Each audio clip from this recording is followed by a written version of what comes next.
कर्जतमधील नवीन railway car shed प्रकल्पामुळे गावकरी भयभीत झालेले आहेत। गावं उल्हास नदीच्या पुराच्या पाण्यात जाण्याची भीती गावकऱ्यांना वाटतेय।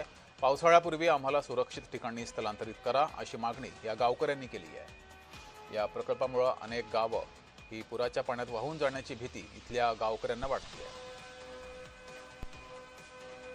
आमचं घर नदीच्या कडेला आहे, सगळं पाणी माझ्या घरात जातंय आणि पाऊस जर आला ना तर मेल्याशिवाय पर्यायच नाही आम्हाला। आमची लहान लहान मुलं आहेत, आम्ही जाणार कुठं? चारी बाजूने पाणी असतं आमच्या। तुम्ही आले ना तिथे पण पाणी असतं। याच्यावर काहीतरी तुम्ही सरकारने हे घेतलंच पाहिजे ना आमच्यासाठी।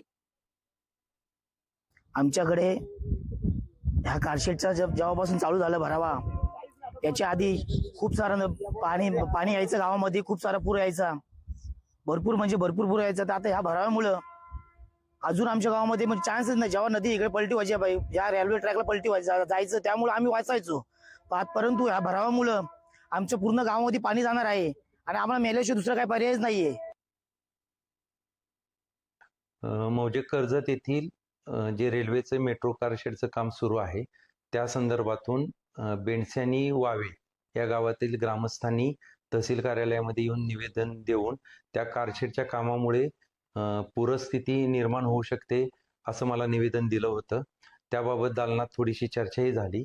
ते निवेदन मी सत्वर लगेच रेल्वे प्रशासनाला कळवण्यात आलेलं आहे आणि त्याबाबत त्यांना त्यावेळी सूचनाही दिली होती।